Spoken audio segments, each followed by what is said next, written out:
Olá, mais uma manhã com vocês neste quadro Café com Reflexão. E semana passada a gente trabalhou níveis de relacionamento com Jesus e hoje eu quero estar trabalhando alguma coisa que é um pouco mal interpretado dentro da igreja. Uns não usam, outros fazem mau uso e outros usam corretamente. Mas antes de começar, eu gostaria de fazer uma pergunta simples para vocês. Para você que está ouvindo, você é cessacionista? Então, traduzindo melhor, você acredita que os dons do Espírito Santo cessou no período apostólico? E aí, a segunda pergunta é: você crê na atualidade dos dons do Espírito Santo? Quando a gente vai trabalhar o conceito cristão evangélico mesmo, ou cristão protestante, a gente vai trabalhar dois segmentos. Aqueles que são cessacionistas, que não creem na atualização dos dons do Espírito Santo, e aqueles que creem na atualização dos dons do Espírito Santo, e isto em detrimento não só do ato de crer, mas pelo simples fato que de que de verdade utilizam estes dons dentro da própria igreja como sendo uma capacidade do próprio Espírito Santo para que a igreja possa cumprir bem o seu papel. E quando a gente fala de crer na atualização dos dons do Espírito Santo ou não crer na atualização dos dons do Espírito Santo, sobretudo nós não estamos falando de salvação, porque indifere acerca da salvação se você crê ou não. Significa propor que se você é um crente carismático, pentecostal ou renovado, você vai para o céu, caso você de fato crê em Jesus Cristo e anda em santidade e tenha aperfeiçoado a sua salvação com tremor e com temor. Mas se você é alguém que não crê na atualização dos dons do Espírito Santo também, caso você seja alguém que tem andado em santificação e tem aperfeiçoado a sua salvação com tremor e com temor, também você vai para o céu, para a vida eterna, né? Vamos traduzir assim, você vai sim ter esta abordagem de vida eterna, mas com uma única diferença, que de fato, quando você tem a possibilidade de crer na atualização dos dons do Espírito Santo, automaticamente você vai perceber que o aspecto do sobrenatural na vida da igreja vai trazer o melhor conduzir desta igreja em cima daquilo pelo qual o próprio Senhor Jesus propôs, não é? Que a missão da igreja ir e proclamar o evangelho, portanto, ir de pregar o evangelho a toda criatura, quem crer e for batizado será salvo, e assim por diante. E estes sinais seguirão os que creem, né? Em meu nome expulsarão demônios, falarão novas línguas, beberão coisas mortíferas, pegarão em serpentes e não lhes farão dano algum. Então tudo isso aí é consciência da vida da igreja mesmo. E aqui, caso você creia ou não creia na atualização dos dons do Espírito Santo, não estou falando que você não vai para o céu, ou você vai para o céu, mas querendo trazer para você o conceito de que se o Espírito Santo com seus dons de fato ainda são atuais na vida da igreja, com facilidade fica mais fácil conduzir este ministério. E uma das dificuldades que eu tenho de descrer na atualização dos dons do Espírito Santo está no capítulo 2 do livro de Atos dos Apóstolos, quando então o Espírito Santo desce na vida daqueles 120 irmãos que estavam orando no cenáculo, e eles descem do cenáculo e começam a proclamar o evangelho ali em outras línguas. A Bíblia usa nesse termo aqui primeiro, poliglota, para depois, posteriormente, usar um outro termo, glossolalia. Então, poliglota é falar uma língua universalmente conhecida e glossolalia é falar uma língua que não se conhece.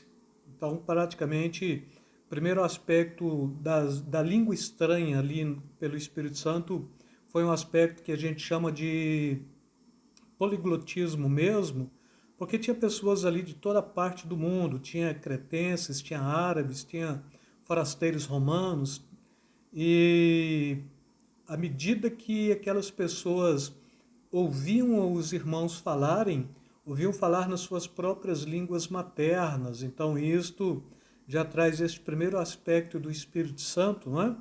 Mas a questão é que Pedro, ele está falando assim: arrependei-vos e cada um de vós seja batizado em nome do Senhor Jesus Cristo para perdão dos pecados e recebereis o dom do Espírito Santo. Porque a promessa vos diz respeito a vós, aos vossos filhos, a todos quantos estão longe e a tantos quantos Deus nosso Senhor chamar. Então aqui ele faz uma varredura mesmo de épocas e tempos. Ele está falando, a promessa diz respeito a vós, aqueles que estavam ouvindo naquele momento, aos vossos filhos. Então uma segunda e terceira geração posterior, não é? A todos quantos estão longe, os que ainda não eram daquele contexto de onde o Espírito Santo havia descido, em Jerusalém mesmo, logo no cenáculo, e a todos quantos o nosso Senhor Jesus Cristo chamar. Então, praticamente, Deus, em Cristo Jesus, ou Jesus, está chamando homens de todas as épocas, de todos os tempos, para que sejam contemplados com a ação do Espírito Santo, ou com os dons do Espírito Santo. E aí Paulo ele começa escrevendo aos Coríntios, no capítulo 12, versículos 1 a 11, e ele diz assim: acerca dos dons espirituais, não quero, irmãos, que sejais ignorantes, ou seja, saibam, compreendam. Vós bem sabeis que ereis gentios, levados aos ídolos mudos, conforme éreis guiados. Portanto, vos quero fazer compreender que ninguém que fala pelo Espírito de Deus diz Jesus é anátema, e ninguém pode dizer Jesus é o Senhor senão pelo Espírito Santo.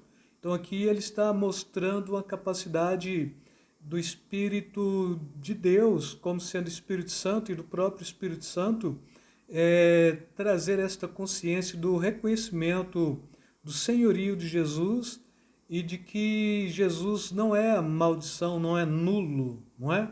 Ora, a diversidade de dons, mas o Espírito é o mesmo, a diversidade de ministérios, mas o Senhor é o mesmo, e há diversidades de operações, mas é o mesmo Deus que opera tudo em todos.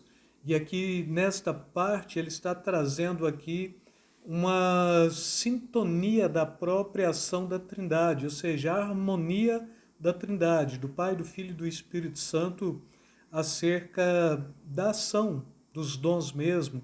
Quando ele está falando a diversidade de dom, mas o Espírito é o mesmo, está falando do Espírito Santo, e a diversidade de ministérios, mas o Senhor é o mesmo, está falando de Jesus, e a diversidade de operações, mas é o mesmo Deus que opera tudo em todos, está falando do Pai, não é? Mas a manifestação do Espírito é dada a cada um para o que for útil, porque há um, e ele começa mostrando aqui quais são os dons do Espírito Santo mesmo, não é? Pelo Espírito é dada a palavra de sabedoria, a outro pelo mesmo Espírito a palavra de ciência, a outro pelo mesmo Espírito a fé, e a outro pelo mesmo Espírito os dons ou dom de curar, e a outro operações de milagres, e a outro a profecia, e a outro o dom de discernir os espíritos, e a outro a diversidades de línguas, e a outros a interpretação de línguas. Mas um só e o mesmo Espírito opera todas estas coisas, distribuindo particularmente a cada um conforme quer.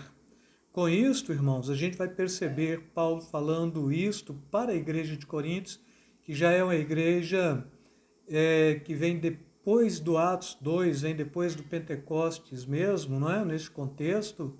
E Paulo está atualizando, está trazendo aqui um aspecto normativo em como trabalhar com os dons do Espírito Santo. E eu gosto de dividir mesmo, aprendi desde cedo a dividir estes 9 dons do Espírito Santo em 3 grupos bem distintos, dons de revelação, dons de poder e dons de elocução verbal. A Bíblia não está falando isto do jeito que eu estou propondo, mas é assim, dons de revelação, você vai pegar 3 dons que de alguma forma tem que ser alguma coisa que é revelado pelo Espírito Santo que a mente do homem não conhece. E aí os dons de revelação, não é? Variedades de línguas, interpretação de línguas e discernimento de espírito ou de espíritos, não é? Saber se o espírito é de Deus, se o espírito não é de Deus, se é um espírito humano, se é um espírito demoníaco, se é o próprio Espírito Santo falando. E depois ele traz, eu gosto de dividir o segundo grupo também como dons de poder. Quais são os dons de poder? Fé, curas e operações de milagres. Porque esta fé aqui como dom não é aquela fé pelo ato de crer. É uma fé que ela é uma ação do Espírito Santo em nós para o sobrenatural. E aí vem curas também, que é outra ação para o sobrenatural. E vem aqui a operação de milagres, que é outra operação também para o sobrenatural. E os dons de elocução verbal, ou seja, aqueles dons que você precisa de falar, que você precisa da sua voz, que você precisa pronunciar. Quais são eles? Palavra de sabedoria, palavra de conhecimento e profecias. Então você vai precisar usar a sua voz. São estes aqui os dons que eu dividi em 3 partes, né? De revelação de poder, de elocução verbal, mas mostrando estes 9 dons dentro de 1 Coríntios capítulo 12, versículo 1 a 11, e depois também mostrando o próprio Pedro no livro de Atos, mostrando que estes dons, eles foram dons dados naquele momento, dados para gerações posteriores, aqueles que estavam presentes, para todos quantos estavam longe, para todos quantos o nosso Senhor Jesus viesse a chamar.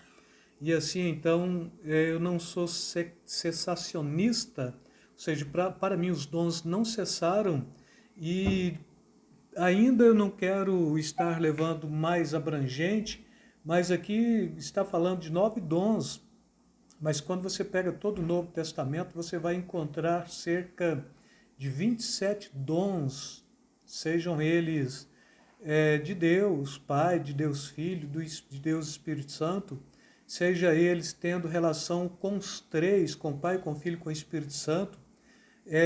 Então a Bíblia toda ela vai estar falando de 27 dons bem distintos do Espírito Santo, ou dons de Deus, na pessoa do Pai, do Filho e do Espírito Santo. E com isto eu quero deixar para você esta primeira ministração,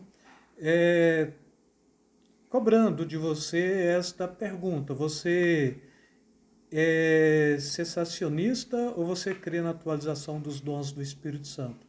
Se você é cessacionista, então, da agora para frente que eu começar a falar, talvez você não vai querer concordar, mas à medida que eu estiver falando, é alguma coisa que eu até convidaria. Abra sua mente, porque talvez há uma possibilidade de você poder experimentar alguma coisa que você não conhecia. Com isto, eu não quero falar que os que não creem nos dons do Espírito Santo, ou os crentes históricos, não é? Estão errados. Eu acho até que eles estavam com excesso de zelo para não cair na mesma prática de onde já haviam saído com a reforma protestante, que era naquele tipo de paganismo mesmo, não é? E eu quero deixar aí para você mais esta reflexão, e depois vou estar trabalhando acerca de cada dom, mas deixando hoje aqui, logo neste início de semana, um beijo na alma, um beijo no coração, que o Senhor te abençoe rique e abundantemente. E aí, se você é inscrito, curta a página, visualize a página, compartilhe. Se você não é inscrito, faça a sua inscrição, deixa o seu like aí, ativa o sininho, para que à medida que os vídeos forem chegando, você vai estar ciente da chegada de cada um. Fiquem na paz.